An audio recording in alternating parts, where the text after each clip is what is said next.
ওই যে অনুরোধ করছি সবাই একটু দাঁড়িয়ে একটু করতালে দাঁড়িয়ে শুনতে পারবে।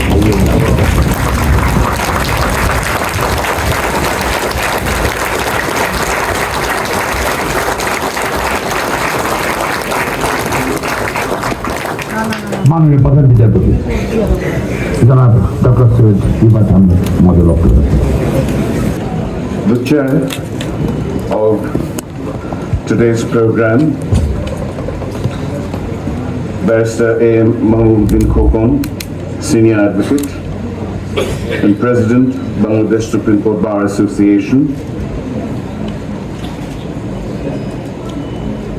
My two highly respected peer judges, the two most senior judges of the Appellate Division of the Supreme Court of Bangladesh, Mr. Justice Mohammad Ashfaqul Islam and Mr. Justice Zubair Rahman Chaudhry.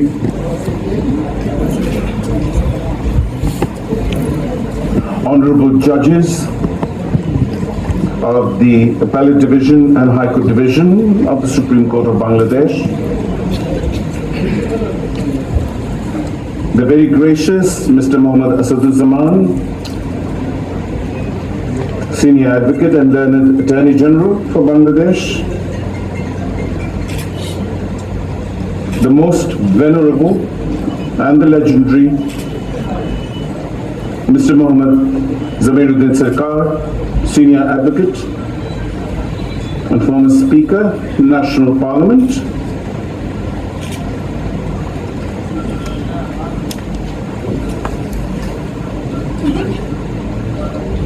respected Mr. Zainul Abidin, Senior Advocate and Vice Chairman, Bangladesh Bar Council,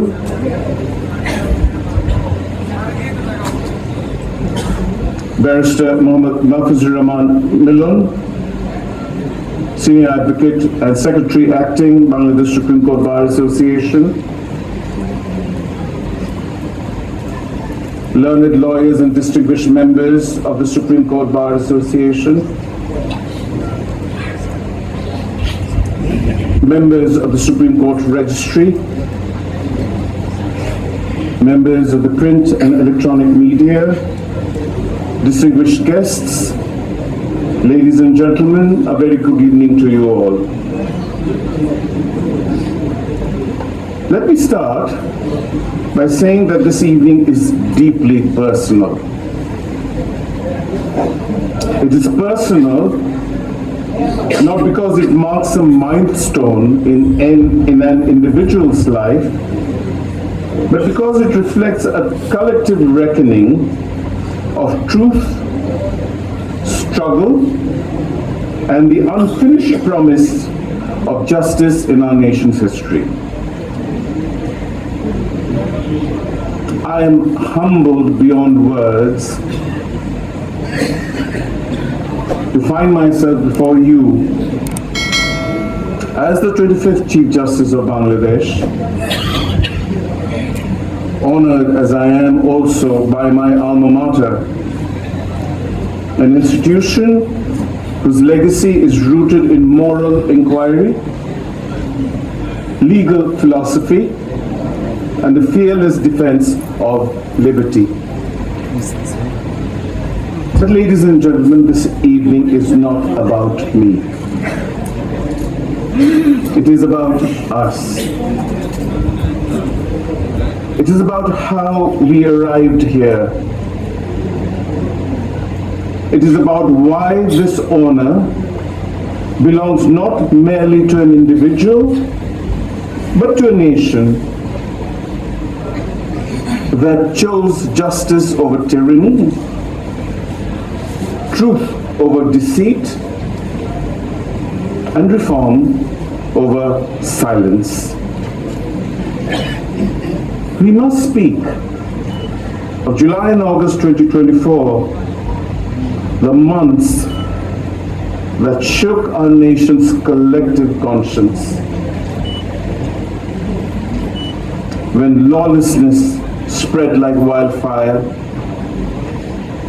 when state institutions were captured, including the judiciary, and repurposed to serve a narrow few, when the cries of the oppressed echoed louder than court judgments, and when people finally took to the streets. In every square of Dhaka, in every nook and cranny of Ramna, in the heart of Shahbag and Shahid Minar, young voices rose with a single firm cry: we want justice. It was not a slogan, it was a verdict pronounced not in courtrooms but in the public square. It was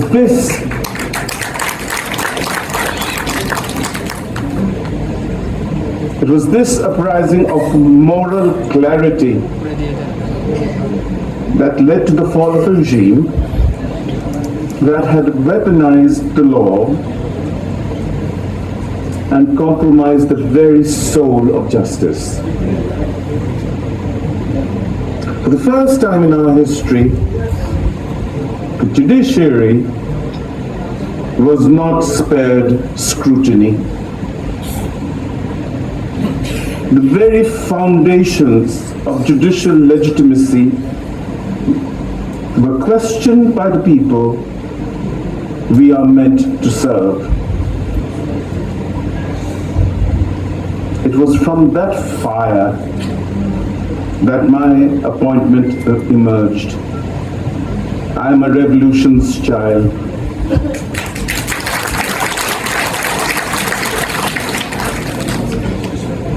And this happened not as a ceremonial elevation,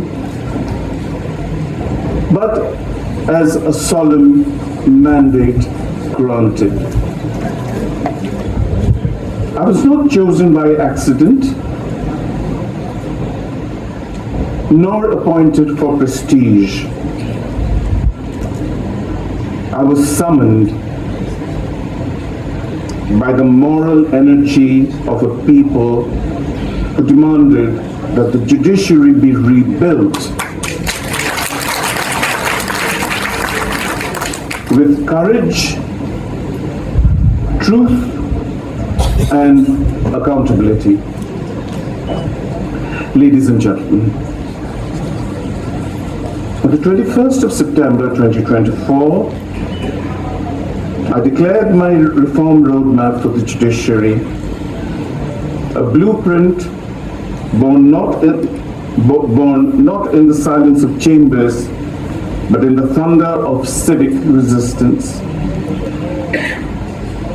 This roadmap rests on three pillars: judicial independence, administrative autonomy, and procedural efficiency. We have happily since taken bold steps. Two bodies, the Judicial Appointment Council and the Supreme Judicial Council, have been operationalized with full authority to appoint and remove judges of the Supreme Court, respectively, insulated from executive interference. Furthermore, a draft law for the creation of a Supreme Court Secretariat, complete with an organogram and concept note, has long been submitted to the government by the Secretariat or the Supreme Court Registry. But ladies and gentlemen, Institutional architecture is but only one part of reform. The deeper work, I would submit, humbly so, is cultural, human, and profoundly moral.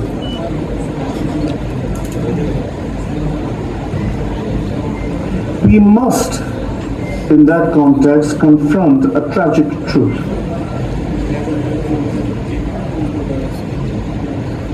The common man still does not experience justice as something mere, swift, or honest. The common perception still is of delay, corruption, and alienation. To address this, to change this, I issued a 12-point directive against corruption, establishing 2 grievance redress helplines at the Supreme Court, and still pushing for digital case tracking, and introducing transparency protocols that are now being happily, 10 months on nearly, being replicated vigorously and with unprecedented enthusiasm and commitment at the district level all over the country.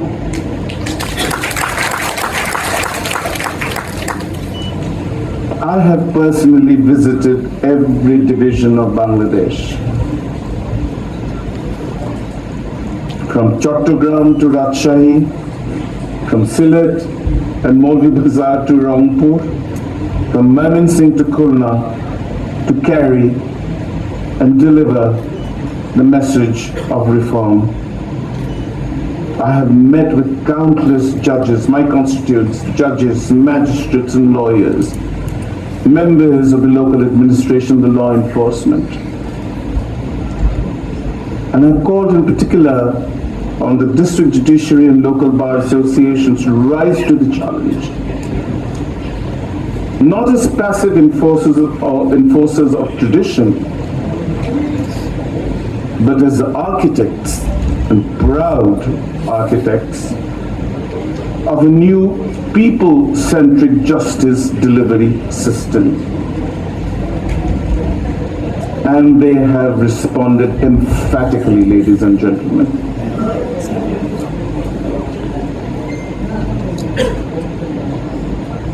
The Bangladesh Judicial Service Association has already begun consultations at various levels. Local bar associations have initiated seminars.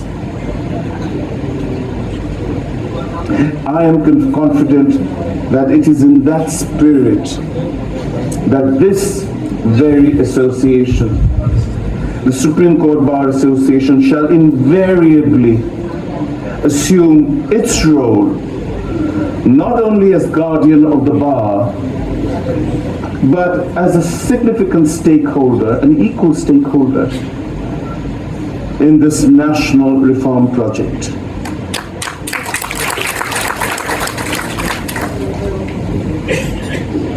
The bench, distinguished members of the bar, cannot reform alone. The bar must lead beside us. শুধু আমরা এখন আমাদের প্রাতিষ্ঠানিক ইতিহাসের এক নব অধ্যায়ের দ্বার প্রান্তে। আমি গত 6 মাস ধরে বাংলাদেশের সর্বত্র যে সংস্কারের বার্তা নিয়ে বেরিয়েছি, আমি সেই বার্তা আপনাদের কাছে আজকে উপস্থাপন করছি।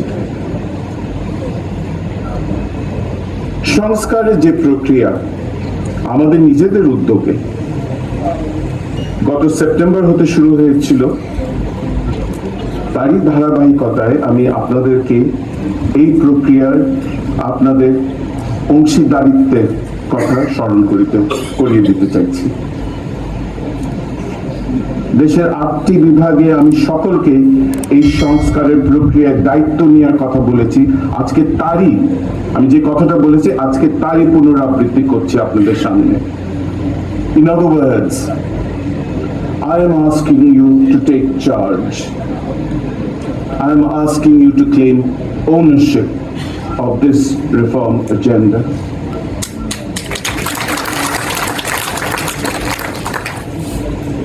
শুধু আসন্ন মাসগুলোতে এই সংস্কারের গতিশীলতা বজায় রাখার জন্যই নয় আমার এই আহ্বান আপনাদের কাছে, বরং সামনের বছরগুলোতে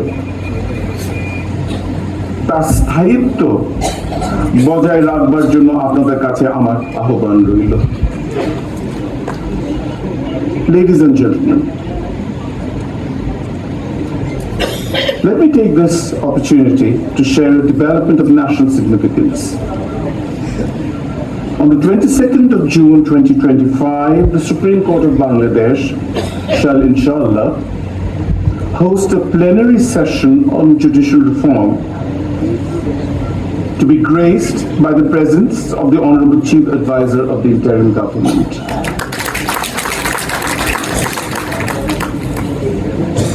This will not be a mere event. It shall be a national milestone, a time for us to collectively renew our vows to constitutional justice, independence, and service to the people. None of these reforms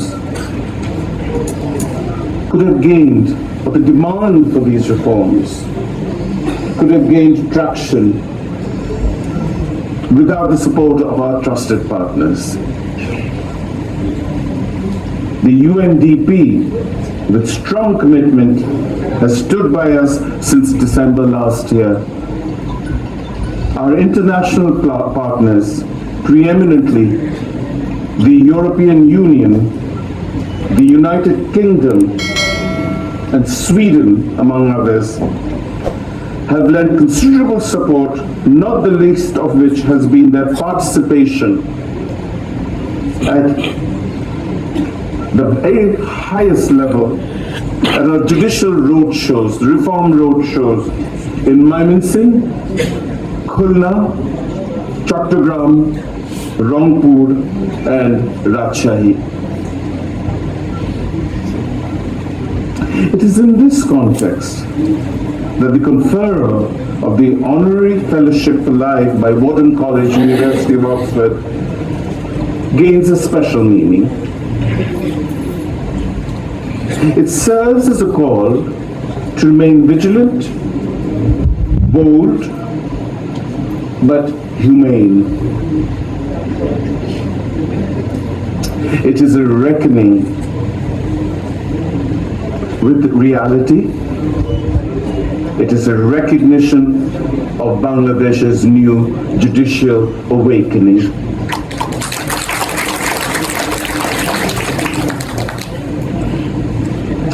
Wharton College, with its legacy of progressive thought and principled dissent, has long been associated with those who dare to speak against orthodoxy in the name of equity. Unsurprisingly, therefore, there hangs prominently, if you ever visit Wharton College and you go to the senior common room, you will see a portrait of a gentleman called, a 17th century figure called John Cook. He was a Wharton alumnus who happened to be the first Solicitor General of the English Commonwealth, and the reason why that portrait hangs there is because he initiated the prosecution of King Charles I. John Cook had built a reputation as a highly original and progressive lawyer, if not an outright radical one, and played a pivotal role in bringing charges of high treason against King Charles I, which eventually led to the king's execution. At that time, ladies and gentlemen, we must appreciate the trying of a reigning king had no precedent. Previous monarchs had been deposed, but none had ever been brought to trial. Of course, and as history tells us, upon the restoration of King Charles II, John Cook met his sad fate, and he was eventually convicted of regicide and was executed in 1660. But that, ladies and gentlemen, has not stopped Wharton College from still celebrating and marveling at the awesome legacy of a man called John Cook. Distinguished guests, I began this brief journey 10 months ago, and I have about exactly to the day 7 months in office. I began this journey with the belief that justice is not a destination, it is a discipline. A discipline to which we must renew our commitment each day with conscience, with sacrifice, and with a huge dose of humility.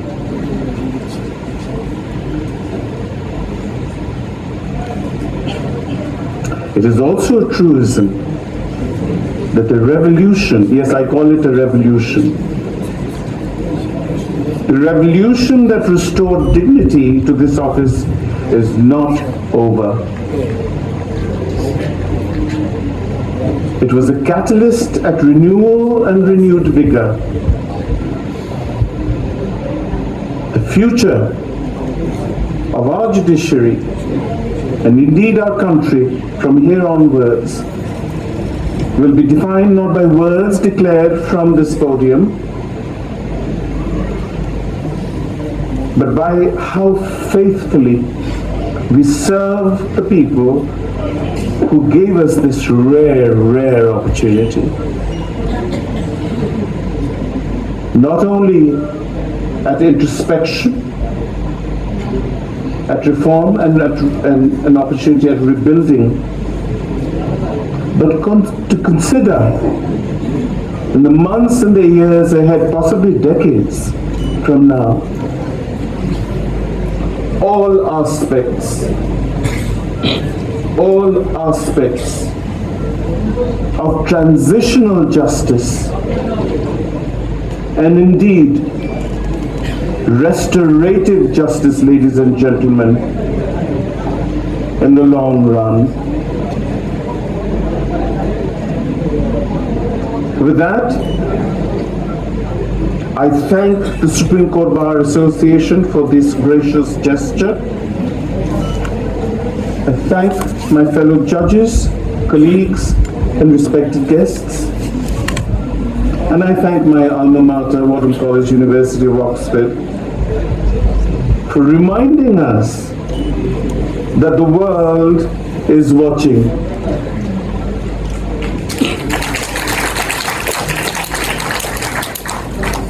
And sometimes, but just sometimes, it applauds as well. Thank you very much.